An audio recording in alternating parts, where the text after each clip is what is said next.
Wilson पढ़ रहा हूं, विल्सन में फर्स्ट मेथड जो है वो है कि आप सल्फर को वायु में जला सकते हैं।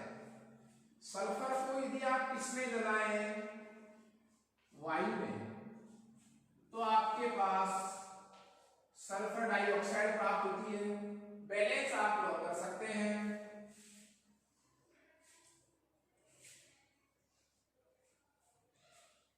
यदि बात करूं मैं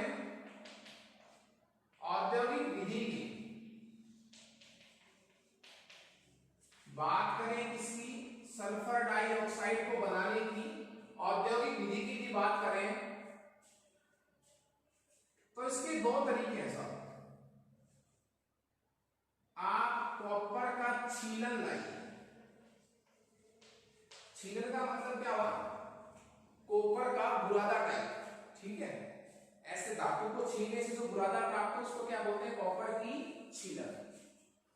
कॉपर की छीलन को H2SO4 के साथ आप मिलाइए तो copper sulphate plus H2O plus SO, कोई दिक्कत नहीं है। तो बैलेंस नहीं करूंगा मैं समीकरणों को। एक तरीका और है, आप ये भी कर सकते हैं कि औद्योगिक विधि में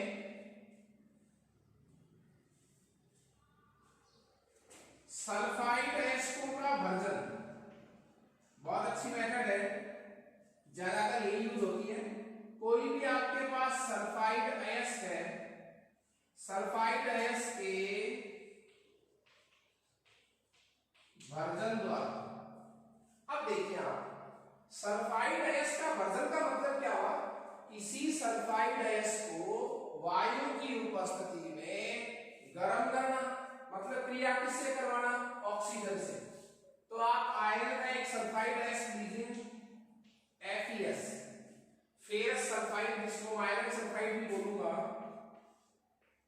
ऑक्सीजन से क्रिया, वायु से, वायु की उपस्थिति में इसको अपन क्या करेंगे, गर्म करेंगे। विस्थापन भर्जन पढ़ा था ना आपने 6 नंबर के चैप्टर में। तो यहां से बनेगा Fe2O3 फेरिक ऑक्साइड, और सह उत्पाद के रूप में आपको कौन सी गैस प्राप्त होगी, सल्फर डाइऑक्साइड। तो ये कुछ विधियां थी सल्फर डाइऑक्साइड गैस को बनाने की। इसके नेक्स्ट अपन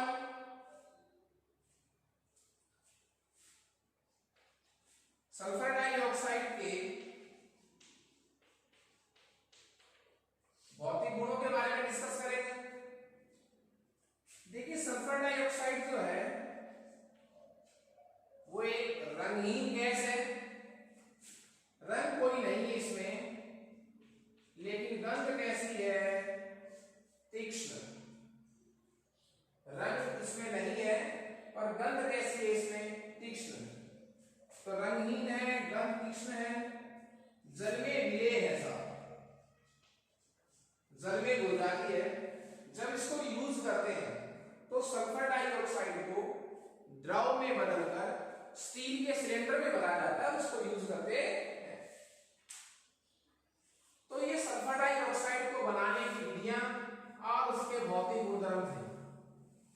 नेक्स्ट हमारा टॉपिक रहेगा सल्फर डाइऑक्साइड के रासायनिक गुण। सल्फर डाइऑक्साइड के रासायनिक गुण,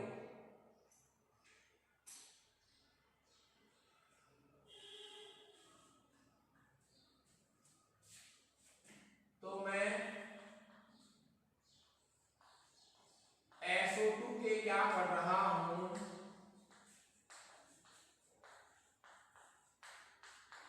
रासायनिक गुण। सल्फर डाइऑक्साइड के रासायनिक गुणों में कुछ क्रियाएं पढ़ेंगे। फर्स्ट ऑफ ऑल अपन ले रहे हैं जल से क्रिया। अभी हमने पढ़ा था भौतिक गुणों में कि सल्फर डाइऑक्साइड गैस जो है वो जल में बहुत अधिक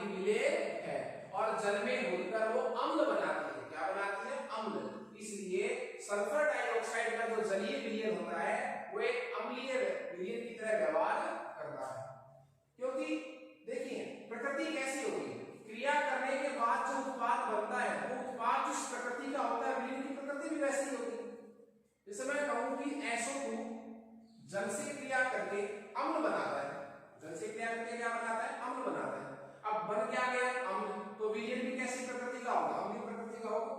तो जल से क्रिया, तो ये लीजिए आप SO2 गैस क्रिया किससे, जल से, ठीक है। तो बनेगा एक एसिड H2SO3, इसका नाम हो गया सल्फ्यूरस अम्ल। नाम क्या हो गया, सल्फ्यूरस अम्ल, सल्फ्यूरस अम्ल। तो जल में घुलकर क्या बनाती है, सल्फ्यूरस अम्ल। सेकंड, अब जब ये खुद अम्लीय प्रकृति का है, SO2 गैस कैसी प्रकृति का हुआ, अम्लीय प्रकृति का। क्यों, ये जल में घुलकर अम्ल बनाता है। तो किस प्रकार का ऑक्साइड हुआ ये, अम्लीय ऑक्साइड। वैसे भी अपन पढ़ सकते हैं, हमने वर्ग 16 में ऑक्साइड पढ़े थे, अधातुओं के ऑक्साइड जो है वो सामान्यतया अम्लीय प्रकृति के होते हैं। तो SO2 सल्फर क्या है, अधातु है, तो SO2 क्या हुआ, अम्लीय प्रकृति का। ऐसे भी कह सकते हैं कि ये जो ऑक्साइड जल से क्रिया करके अम्ल बनाता है वो कैसी प्रकृति का होगा, अम्लीय प्रकृति का, ठीक है। और जो ऑक्साइड जल से क्रिया करके एक क्षार बनाएगा वो कैसी प्रकृति का होगा, क्षारीय प्रकृति का। जब ये खुद कैसी प्रकृति का है, SO2 कैसी प्रकृति की सिद्ध हो गई, अम्लीय प्रकृति, तो फिर इसकी क्रिया किससे करवाएंगे, क्षार से, क्षार से क्रिया। देखिए खुद कैसी प्रकृति की है, अम्लीय प्रकृति की, और जब क्षार से क्रिया करवाएंगे तो उदासीनीकरण अभिक्रिया होगी, क्या बनेंगे, साल्ट बनेगा, लवण बनेगा, प्लस बाई प्रोडक्ट क्या मिलेगा हमें, जल। क्यों, क्योंकि अम्ल और क्षार की उदासीनीकरण अभिक्रिया से हमें क्या प्राप्त होता है, अम्ल, लवण और जल। तो यहां हम SO2 की रिएक्शन करवाते हैं किससे, क्षार से, सोडियम हाइड्रोक्साइड से।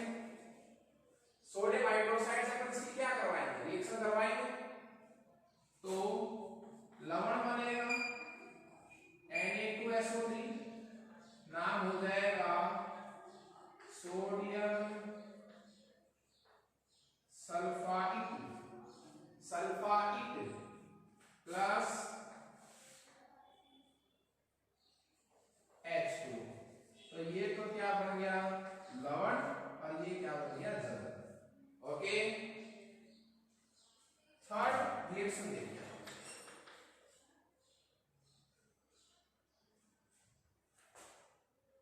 अम्ल से क्रिया हो गई, क्षार से क्रिया हो गई। इसी पैटर्न में आप SO2 की क्रिया जो है वो ऑक्सीजन से भी करवा सकते हैं। किससे क्रिया लिखूंगा मैं,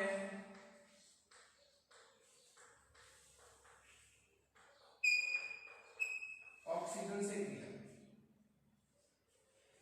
तो सल्फर डाइऑक्साइड जो है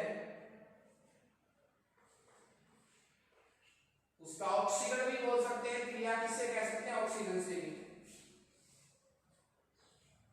वेनेडियम पेंटाऑक्साइड उत्प्रेरक है, सल्फर डाइऑक्साइड की ऑक्सीजन से क्रिया वेनेडियम पेंटाऑक्साइड की उपस्थिति में करवाने पर सल्फर ट्राइऑक्साइड गैस प्राप्त होती है। ये सभी गैस है, सल्फर डाइऑक्साइड भी गैस है, ये उत्प्रेरक है सब जो सॉलिड है। तो सल्फर ट्राइऑक्साइड गैस प्राप्त हो गई। तो ये कुछ मेन रिएक्शंस थी।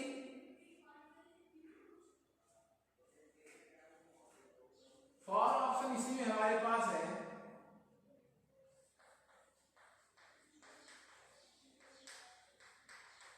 क्लोरीन से क्रिया, क्लोरीन से क्रिया, और यदि आप SO2 की रिएक्शन किससे करवाते हैं, क्लोरीन से,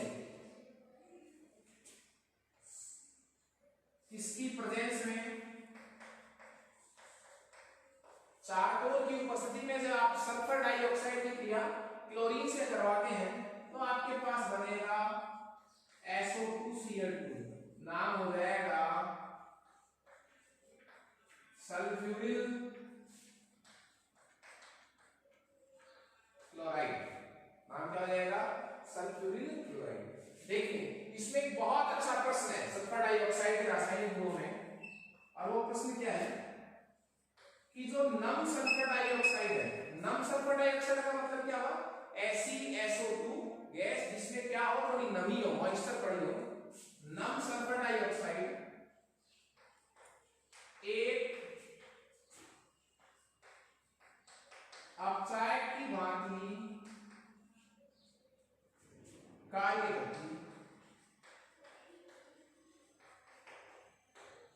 नम सल्फर डाइऑक्साइड जो है वो एक अपचायक की भांति व्यवहार करती है। इस चीज को अपन प्रूव भी करेंगे। कुछ एग्जांपल्स के थ्रू अपन इसे बता सकते हैं कि वो फेरिक सल्फेट को किसमें चेंज कर देती है? फेरस सल्फेट में। खुद क्या हो जाएगा? खुद SO2 से क्या बना लेगी? सल्फेट। आप देखिए +3 ऑक्सीडेशन स्टेट को किसमें चेंज कर दिया? +2 में। यहां सल्फर की ऑक्सीडेशन स्टेट कितनी थी? +4। वहां कितनी होगी? +6। तो खुद का तो क्या कर लिया इसने? ऑक्सीकरण। और दूसरे पदार्थ का क्या कर देती? अपचयन। इसीलिए KMnO4 के गुलाबी विलयन का SO2 जो है वो रंग उड़ा देती है। उसको भी अपन समीकरण के रूप में लिख सकते हैं। KMnO4 में आयन कौन सा है? MnO4 minus. MnO4 माइनस में मैग्नीज कैसा है? +7। MnO4 माइनस में मैग्नीज कैसा है? +7।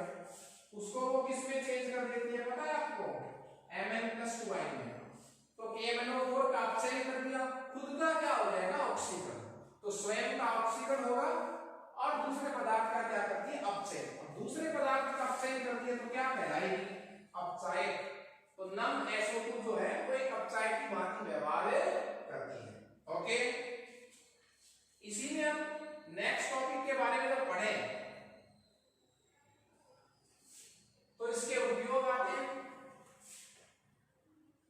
बात करें इसके उपयोगों की तो सल्फर डाइऑक्साइड के उपयोग जो है मैंगनी, शर्करा व पेट्रोलियम के शुद्धिकरण में,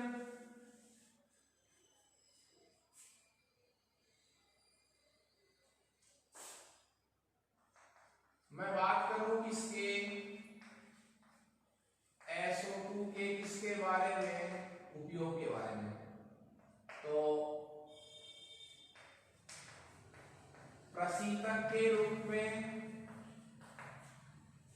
प्रशीतक के रूप में सेकंड ऑप्शन है विरंजन के रूप में, रंग उड़ाने के लिए। SO2 द्वारा किया गया जो विरंजन है वो SI होता है। विरंजन के रूप में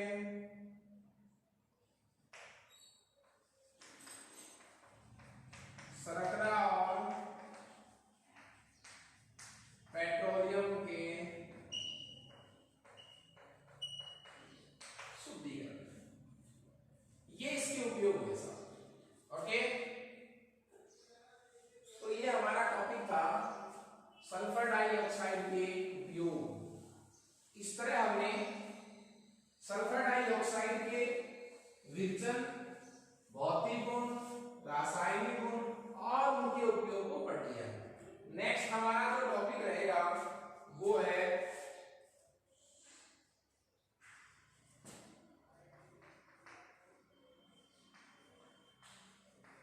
सल्फर के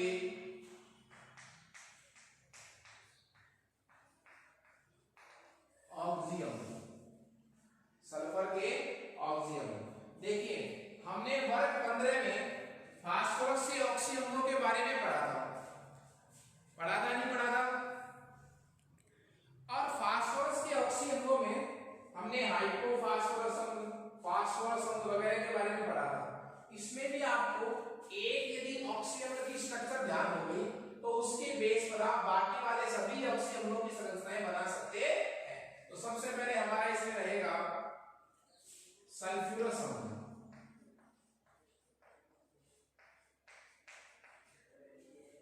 सल्फ्यूरस अम्ल,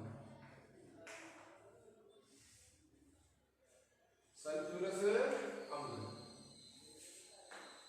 सूत्र होगा इसका H2SO3। सल्फ्यूरस अम्ल का सूत्र क्या होगा? H2SO3। स्ट्रक्चर की बात करें, इसमें ऑक्सीडेशन स्टेट कितनी हो जाएगी? देखिए ऑक्सीडेशन स्टेट निकाल सकते हैं आप। हाइड्रोजन के लिए 2, हाइड्रोजन के लिए +2, सल्फर की जगह क्या मान लीजिए आप x, एक ऑक्सीजन के लिए -2 मानते हैं तो 3 के लिए कितना हो जाएगा? -6, -6 = 0। तो x की वैल्यू कितनी आ गई? +4। तो यहाँ ऑक्सीडेशन स्टेट कितनी आएगी सल्फर की? +4। इसकी स्ट्रक्चर की बात करें तो सल्फर है,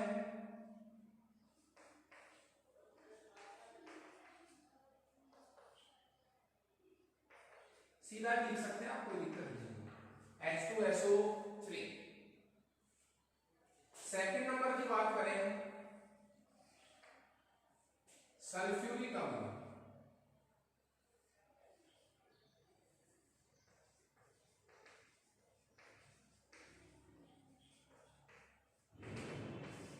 सल्फ्यूरिक अम्ल सूत्र क्या हो जाएगा? H2SO4। ऑक्सीडेशन स्टेट कितनी आएगी इसमें?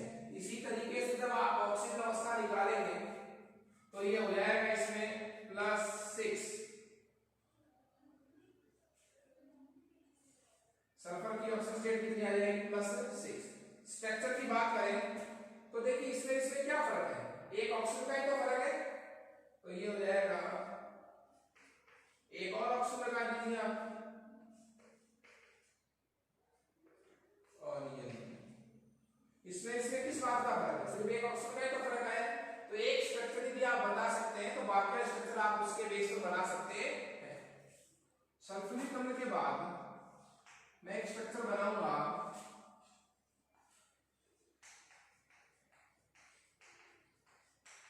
डाई सल्फ्यूरिक अम्ल की। देखिए डाई सल्फ्यूरिक अम्ल का मतलब क्या होगा? सल्फ्यूरिक अम्ल का क्या करना है आपको? डबल ही तो करना है। सल्फ्यूरिक अम्ल का क्या करना है आपको? डबल करना है। और इसका एक बहुत ही प्रचलित नाम है और वो नाम है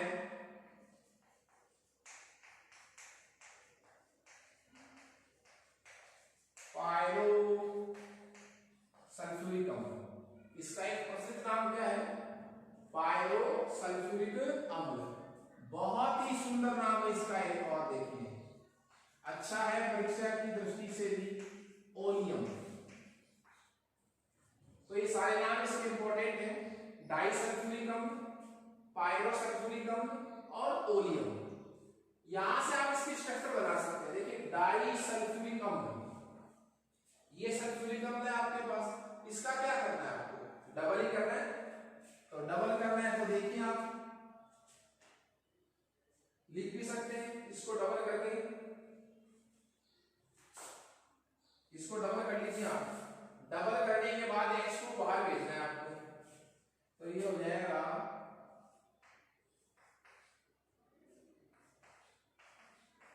एक, दो,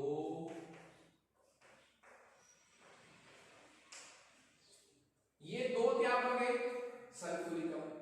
ठीक है, इन दोनों की रिएक्शन से आपको क्या बनाना है? -H2। माइनस क्या करना है? H2। तो यहां से H2 को बाहर भेजना है। H2 को बाहर भेजेंगे तो एक ऑप्शन बच जाएगा, तो ये स्ट्रक्चर बन जाएगी। ये स्ट्रक्चर किसी बन जाएगी डाई सल्फ्यूरिक अम्ल या ओलियम। एक इसमें बहुत इंपॉर्टेंट है, ये भी बहुत ज्यादा इंपॉर्टेंट है थर्ड की तरह, और वो है केरो एसिड। मतलब क्या हुआ? केरो अम्ल की स्ट्रक्चर, केरो अम्ल। इसको मैं एक नाम और भी बोल सकता हूं,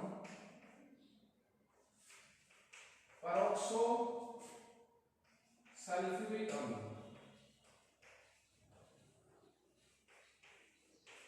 परऑक्सो सल्फ्यूरिक अम्ल। अब ये परऑक्सो सल्फ्यूरिक अम्ल का मतलब क्या है? इसमें नाम आया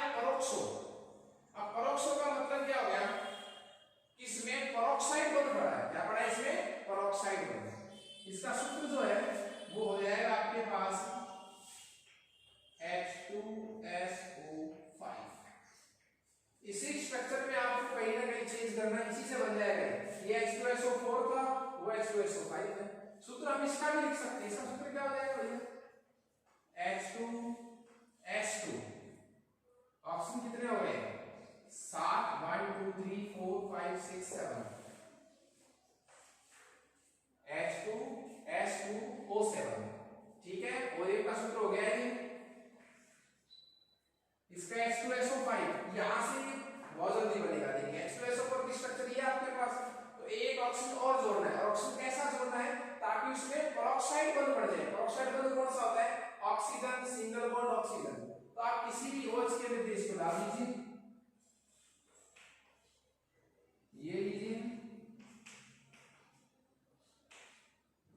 एक ऑक्सीजन और डाल दीजिए, इसमें कुछ भी नहीं है, हमने यहाँ एक ऑक्सीजन को और ज्यादा ऐड कर दिया। ये कैसा बंध पड़ा है इसमें, पेरोक्साइड बंध। कैसा बंध पड़ा है इसमें, पेरोक्साइड बंध। और पेरोक्साइडों में ऑक्सीजन की जो ऑक्सीजन स्टेट होती है वो कैसी होती है बताइए, -1। ओके, तो ये इसकी स्ट्रक्चर हो गई किसकी, कैरो अम्ल की, इसकी संरचना होगी।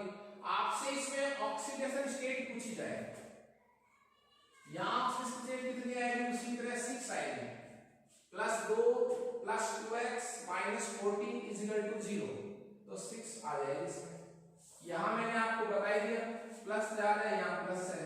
कैरो अम्ल में यहां देखिए बहुत कंफ्यूजन होता है कि H2SO5 में सल्फर की ऑक्सीजन स्टेट कितनी आती है। तो आप लोग कहां गलती करते हैं, आप ऐसा करते हैं +2 + x - 10 = 0, x की वैल्यू जो है वो कितनी आ जाएगी, +8। ये क्या है, गलत, ये गलत है सब, ये तरीका आपका क्या है, बिल्कुल ही गलत है। इस तरह आपको नहीं इसमें फाइंड करना है। इसमें क्या रीजन लगेगा वो देखिए आप। सूत्र क्या है हमारे पास, H2SO5, इसमें एक कैसा बंध पड़ा है, ये पेरोक्साइड बंध पड़ा है। इस ऑक्सीजन के लिए -2 काउंट होगा, इसके लिए -2 काउंट होगा, इसके लिए -2 काउंट होगा, इनके लिए दोनों के लिए क्या काउंट होगा, -1। तो मैं इस H2SO5 को ऐसे लिख सकता हूं क्या, H2SO3 लिख सकता हूं ऐसे। तो देखिए हाइड्रोजन के लिए +2 हो गया, 2 हाइड्रोजन के लिए, सल्फर के लिए मैं x, ऑक्सीजन 3 है, ये 3 वो है जो -2 से काउंट होंगे, 3 दूनी 6, और ये पेरोक्साइड है तो -1, तो 2 के लिए -2 = 0। एक पेरोक्साइड के लिए -1 तो 2 के लिए क्या होगा, -2। तो यहां से x बराबर क्या हो जाएगा, ये तो कट गए इधर ही, उधर जाके आंसर कितना आ गया, +6। तो कैरो अम्ल में सल्फर की ऑक्सीजन अवस्था कितनी होती है, +6 होती है। ओके, हमारा देखिए वर्ग 16 के तत्वों में एक महत्वपूर्ण यौगिक बच गया है और वो है सल्फ्यूरिक अम्ल, सांद्र H2SO4। सल्फ्यूरिक अम्ल में हमारे पास एक ही पॉइंट बहुत इंपॉर्टेंट है और वो है सल्फ्यूरिक अम्ल को बनाने की विधि, जिसको मैं सीसा-कक्ष विधि, संपर्क विधि, संस्पर्श विधि भी कह सकता हूं।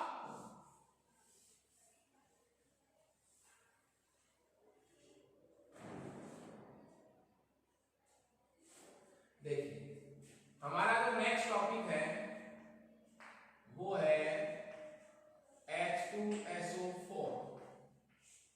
सल्फर का एक महत्वपूर्ण यौगिक है, अम्लों का इसे राजा कहते हैं, द किंग ऑफ एसिड। अम्लों का क्या कहते हैं इसको, राजा। तो H2SO4 का जो निर्माण है वो होता है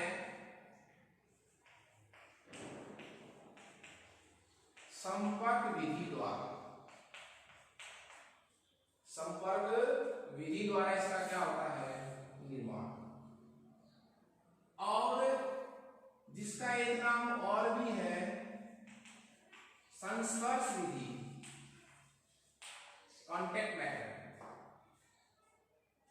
संपर्क विधि का जो डायग्राम है और उसकी जो थ्योरी है वो तो अपन नेक्स्ट क्लास में डिस्कस करेंगे। उस मेथड में, उस डायग्राम में जो समीकरण यूज हो रही है उसको अपन पढ़ रहे हैं। तो संपर्क विधि द्वारा H2SO4 का जो निर्माण है वो 3 चरणों में संपन्न होता है। वापस से रिवाइज कर रहा हूं, H2SO4 का निर्माण संपर्क विधि द्वारा जब भी करते हैं तो कितने चरणों में संपन्न होता है? 3 चरणों में। ऐसे फर्स्ट स्टेप क्या होगा? सबसे पहले आप सल्फर को किसमें जलाएंगे? वायु में। सल्फर स्टिक को वायु में जलाकर आप बनाएंगे sulphur dioxide gas. Oxygen gas है, ठीक है। सेकंड स्टेप क्या होगा? सेकंड स्टेप क्या होगा कि जो आपको सल्फर डाइऑक्साइड गैस प्राप्त हुई है फर्स्ट स्टेप से, उसका ऑक्सीकरण करवाएंगे। उसका क्या करवाएंगे? ऑक्सीकरण।